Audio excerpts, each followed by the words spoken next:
தென்மேற்கு வங்கக்கடல் பகுதியில் நிலை கொண்டிருக்கும் ஆழ்ந்த காற்றழுத்த தாழ்வு மண்டலம் அடுத்த ஒரு சில மணி நேரங்களில் புயலாக வலுப்பெறக்கூடும். இது தொடர்ந்து வடமேற்கு திசையில் நகர்ந்து நாளை பிற்பகல் காரைக்காலுக்கும் மகாபலிபுரத்திற்கும் இடையே புதுவைக்கு அருகில் கரையை கடக்கக்கூடும். இதன் காரணமாக வட தமிழக கடலோர மாவட்டங்களில் பரவலாக மிதமான மழையும், ஒரு சில இடங்களில் கனமுதல் மிக கனமழையும், ஓரிரு இடங்களில் அதி கனமழையும் பெய்யக்கூடும்.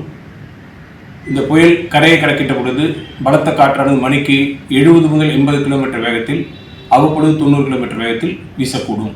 மீனவர்கள் கடலுக்கு செல்ல வேண்டாம் என்று அறிவுறுத்தப்படுகிறார்கள்.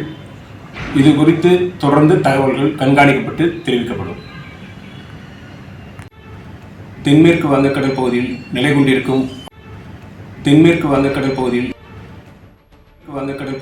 நிலை கொண்டிருக்கும் ஆழ்ந்த காற்றழுத்த தாழ்வு மண்டலம் அடுத்த ஒரு சில மணி நேரங்களில் புயலாக வலுப்பெறக்கூடும்.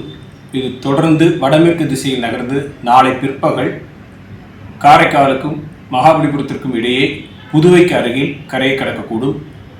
இதன் காரணமாக வட தமிழக கடலோர மாவட்டங்களில் பரவலாக மிதமான மழையும், ஒரு சில இடங்களில் கனமுதல் மிக கனமழையும், ஓரிரு இடங்களில் அதி கனமழையும் பெய்யக்கூடும். இந்த புயல் கரையை கடக்கின்ற பொழுது பலத்த காற்றானது மணிக்கு 70 முதல் 80 கிலோமீட்டர் வேகத்தில், அவ்வப்பொழுது 90 கிலோமீட்டர் வேகத்தில் வீசக்கூடும். மீனவர்கள் கடலுக்கு செல்ல வேண்டாம் என்று அறிவுறுத்தப்படுகிறார்கள். இது குறித்து தொடர்ந்து தகவல்கள் கண்காணிக்கப்பட்டு தெரிவிக்கப்படும். தென்மேற்கு வங்கக்கடல் பகுதியில் நிலை கொண்டிருக்கும் ஆழ்ந்த காற்றழுத்த தாழ்வு மண்டலம் அடுத்த ஒரு சில மணி நேரங்களில் புயலாக வலுப்பெறக்கூடும்.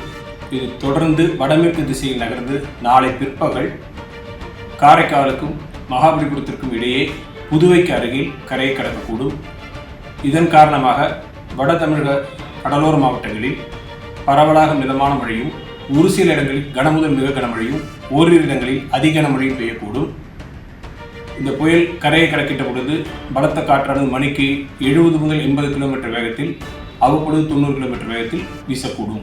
மீனவர்கள் கடலுக்கு செல்ல வேண்டாம் என்று அறிவுறுத்தப்படுகிறார்கள். இது குறித்து தொடர்ந்து தகவல்கள் கண்காணிக்கப்பட்டு தெரிவிக்கப்படும்.